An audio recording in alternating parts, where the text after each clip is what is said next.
2025 সালে এসে আবারও কিয়ামতের নতুন আলামত প্রকাশ পেল, যা আমাদের প্রিয় নবী হযরত মুহাম্মদ সাল্লাল্লাহু আলাইহি ওয়াসাল্লাম আরো 1400 বছর আগে বলে গিয়েছেন। প্রিয় নবী হযরত মুহাম্মদ সাল্লাল্লাহু আলাইহি ওয়াসাল্লামের একটা কথাও যে মিথ্যা নয় তা খুব ভালোভাবে পশ্চিমা বিজ্ঞানীরা প্রমাণ করেছে। প্রিয় নবী আজ থেকে আরো 1400 বছর আগে বলেছেন, পৃথিবীতে 10টি বড় কিয়ামতের আলামত প্রকাশ না হওয়া পর্যন্ত পৃথিবীতে কিয়ামত সংঘটিত হবে না। কি সেই আলামত, জানিয়ে রীতিমতো চিন্তায় পড়েছে পুরো বিশ্বের বিজ্ঞানীরা। আপনি যদি একজন মুসলিম হয়ে থাকেন তবে ভুলেও ভিডিওটি এড়িয়ে যাবেন না, কারণ আমরা আজকে আপনাদের জানাতে চলেছি প্রকাশিত হওয়া সেই কিয়ামতের আলামত সম্পর্কে। আর আপনি যদি আমাদের প্রিয় নবী হযরত মুহাম্মদ সাল্লাল্লাহু আলাইহি ওয়াসাল্লামকে ভালোবেসে থাকেন তবে অবশ্যই কমেন্ট বক্সে আলহামদুলিল্লাহ কমেন্ট করবেন, আর ভিডিওটি শেয়ার করে দিতে ভুলবেন না, কারণ আপনার একটি শেয়ারে আরো অনেক মুসলিম ভাই ও বোনেরা কিয়ামতের এই আলামত সম্পর্কে জানার সুযোগ পাবে। তো চলুন বেশি কথা না বলে শুরু করা যাক আজকের এই ভিডিও। হাদিসে বর্ণিত আছে, কিয়ামত সংঘটিত হওয়ার পূর্বে পুরো পৃথিবী থেকে পবিত্র আল কোরআন উঠিয়ে নেওয়া হবে। প্রিয় দর্শক, কিয়ামতের নিকটবর্তীতার প্রমাণ স্বরূপ কিছু আলামত প্রকাশ পাবে। এর মধ্যে কিছু হবে বড় আলামত, আবার কিছু হবে ছোট ছোট আলামত। ইতিমধ্যে পুরো বিশ্বে অসংখ্য কিয়ামতের ছোট আলামত প্রকাশিত হয়েছে।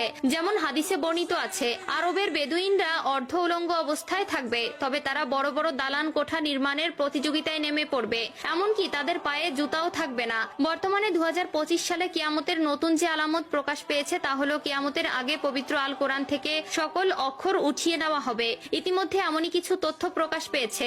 আজ থেকে প্রায় 1400 বছর আগে মহান আল্লাহ তাআলা হযরত মুহাম্মদ সাল্লাল্লাহু আলাইহি ওয়াসাল্লামের উপর কোরআন নাজিল করেন এবং আল্লাহ তাআলা ঘোষণা দেন কিয়ামতের আগ পর্যন্ত তিনি নিজেই তা সংরক্ষণ করবেন। আল্লাহ তাআলা পবিত্র আল কোরআনের মধ্যে বলেছেন, নিশ্চয়ই আমি কোরআন অবতীর্ণ করেছি এবং আমি এর সংরক্ষক। সূরা আল হিজর আয়াত নম্বর 9। কিন্তু এমন এক সময় আসবে যখন মানুষ কোরআন ভুলে যাবে। পৃথিবীতে এমন কেউ থাকবে না যে কোরআন স্মরণ করবে। তখন আল্লাহ তাআলা এই পৃথিবী থেকে কোরআন তুলে নিবেন। এরপর ইসরাফিল আলাইহিস সালাম সিংগায় ফুঁক দিবেন এবং এই মহাবিশ্ব ধ্বংস হয়ে যাবে। রাসূলুল্লাহ সাল্লাল্লাহু আলাইহি ওয়াসাল্লাম বলেছেন, রাতের অন্ধকারে কোরআন মানুষের বুক থেকে উঠিয়ে নেওয়া হবে, এমনকি মুসহাফের একটি আয়াতও পৃথিবীতে অবশিষ্ট থাকবে না। ইবনে মাজাহ হাদিস নম্বর 4050। কিয়ামতের আগে পৃথিবীতে কোনো মুমিন ব্যক্তি থাকবে না। কিয়ামত আসবে পৃথিবীর সবচেয়ে নিকৃষ্ট মানুষদের উপর।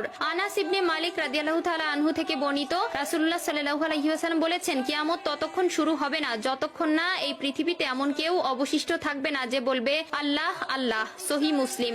অর্থাৎ কিয়ামতের আগে সকল মুসলিম মারা যাবে। আবু হুরায়রা রাদিয়াল্লাহু তাআলা আনহু থেকে বর্ণিত, রাসূলুল্লাহ সাল্লাল্লাহু আলাইহি ওয়াসাল্লাম বলেছেন, আল্লাহ তাআলা ইয়েমেন থেকে একটি মৃদু বাতাস প্রবাহিত করবেন যা রেশমের মতো মসৃণ হবে। যার অন্তরে এক বিন্দু পরিমাণেও ঈমান থাকবে সে সেই বাতাসে শান্তির মৃত্যুবরণ করবে। সহিহ মুসলিম।